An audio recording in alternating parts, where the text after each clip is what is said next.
ശേഷം ഫൈറ്റാണ് ആക്ച്വലി ആവശ്യപ്പെടുന്നത്.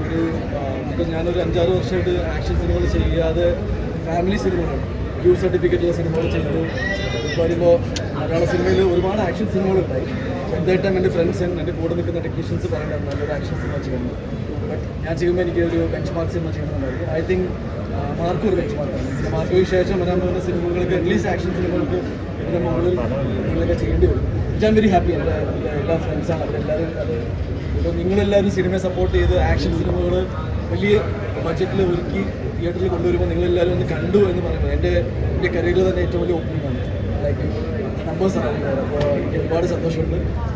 ഞാൻ സത്യത്തിൽ പൃഥ്വിയൊക്കെ ആക്ഷൻ സിനിമ ചെയ്യുമ്പോൾ വിചാരിച്ചിരിക്കുക. രാവിലെ മെസ്സേജ് ജഗദീശൻ പറഞ്ഞു വയലൻസ് മാർക്കിന് ശേഷം എന്താണെന്ന് നിങ്ങൾക്ക് കാണാമെന്ന് പറയുന്നത്. അപ്പോൾ പ്രേക്ഷകരെല്ലാവരും പറഞ്ഞത് അത് പറഞ്ഞതുപോലെ തന്നെ നടന്നു. Thank you so much. എന്ന് വെച്ചാൽ ജഗദീഷേട്ടൻ, സിദ്ദിഖേട്ടൻ, ആൻസൺ, അതേപോലെ തന്നെ സിനിമയിൽ വർക്ക് ചെയ്ത ഒരുപാട് ആക്ടേഴ്സ്, പുതിയതായിട്ട് ഡെബ്യൂ ചെയ്ത ആക്ടേഴ്സ് ഉണ്ട്. നമ്മുടെ കബീർ ദുഹാൻ, യുക്തി, I mean load of actors. ഇവരെല്ലാവരും ഗംഭീരമായിട്ട് പെർഫോം ചെയ്യുന്നുണ്ട്. എനിക്ക് ഒരുപാട് സന്തോഷമുണ്ട്. ജഗദീഷേട്ടൻ തുടക്കത്തിൽ തന്നെ സാറിൻ്റെ എക്സൈറ്റ്മെൻറ്റ് നിങ്ങളുമായിട്ട് പങ്കുവച്ചു. ഞങ്ങൾ സിനിമ ഇറങ്ങുന്നതിന് മുന്നേ ഒന്നും പറയാൻ ആഗ്രഹിച്ചിരുന്നു. ആക്ഷൻ ഉണ്ടെന്ന് പറഞ്ഞൊരു കാര്യമില്ല എന്ന് പറഞ്ഞു. സോ ഗുഡ് ക്വാളിറ്റി കോണ്ടന്റ് എന്ന് വെച്ചാൽ നല്ല പോസ്റ്റേഴ്സ്, ഞങ്ങളുടെ പോസ്റ്റേഴ്സ് ഒരുപാട് സ്വീകാര്യമുണ്ടായി. അതേപോലെ തന്നെ ടീസർ, ഫിൽം മേക്കിംഗ് ചന്ദ്രു സെൽവരാജാണ് വെച്ചത്. ചന്ദ്രുവാണ് എൻ്റെ ജയഗണേഷിൻ്റെ സിനിമ. ഇപ്പോൾ ജയഗണേഷിൽ വർക്ക് ചെയ്ത നമ്മുടെ രഹാൻ ജയഗണേഷിൽ നമ്മൾ ഏതാണ്ട് വിഷു ഇത് പോയിട്ടാണ്. വിഷു അല്ല, ജയഗണേഷിൽ ക്രിസ്മസിന് ട്രെയിലർ പോലും കുടുംബ പ്രേക്ഷകർ, കുട്ടികള്, അല്ലെങ്കിൽ അമ്മമാർ, അങ്ങനത്തെ ഒരു ഓഡിയൻസ് ഉള്ള ആളാണ്. ഈ ഒരു പടം അങ്ങനെ കാണാൻ പറ്റില്ല.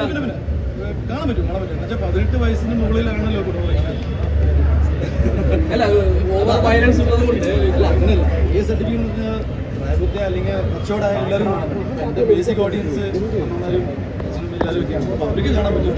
കൂടുതൽ എന്താ പറയുക, കുറച്ച് സെൻസിറ്റീവ് ആയിട്ട് ഹാൻഡിൽ ചെയ്യാൻ പറ്റുമെന്ന് സംശയമുള്ളതുകൊണ്ട് മാത്രമാണ്. But I think youth cinema കണ്ടു ഗംഭീര ഫിൽമാണ്. ഐ മീൻ ഞാൻ ആക്ച്വലി ടെൻസ്ഡ് ആയിരുന്നു. സത്യത്തിൽ നമ്മളെ സർട്ടിഫിക്കറ്റ് സിനിമകൾ റിലീസ് ആവാത്തതുകൊണ്ട് നമുക്കും അറിയില്ല എന്താണെന്ന്. പക്ഷേ that's one I am saying that Sharif മുന്നിൽ വന്ന് ഈ സിനിമയുടെ ക്വാളിറ്റി പിക്ചർ ക്വാളിറ്റി നമ്മൾ ഒരുപാട് റീൽസൊക്കെ കട്ട് ചെയ്ത് വിട്ടുന്ന സമയത്ത് ഞങ്ങൾക്ക് ഭയങ്കര സന്തോഷമായിരുന്നു. ബിക്കോസ് ഒരു സാധനം പുറത്ത് വിടുമ്പോൾ നിങ്ങളുടെ ഫീഡ്ബാക്കിലാണ് എല്ലാം നിൽക്കുന്നത്. സിനിമയ്ക്ക് നമ്മൾ ഹൈപ്പ് കൂട്ടിയിട്ടില്ല. നിങ്ങളുടെ സിനിമയോടുള്ള ഇഷ്ടമാണ് സിനിമ ഹൈപ്പ്. 2 പോസ്റ്റർ കിട്ടിയതുകൊണ്ട് പ്രൊമോഷൻ ആവില്ല സത്യം. But it was a big challenge. എന്നെ സംബന്ധിച്ച് മാർക്കറ്റിങ്ങിൻ്റെ കാര്യത്തിലാണെങ്കിലും ഫിൽം മേക്കിങ്ങിൻ്റെ കാര്യത്തിലാണെങ്കിലും ഓരോ presentation of the movie I think mark ഒരു ബെഞ്ച് മാർക്കായിരുന്നു. പിന്നെ ഒരു സിനിമയുടെ ആവശ്യം എന്താണെന്ന് മനസ്സിലാക്കിയിട്ട് പ്രൊമോട്ട് ചെയ്യുക എന്ന് പറഞ്ഞാൽ വലിയ കാര്യമാണ്.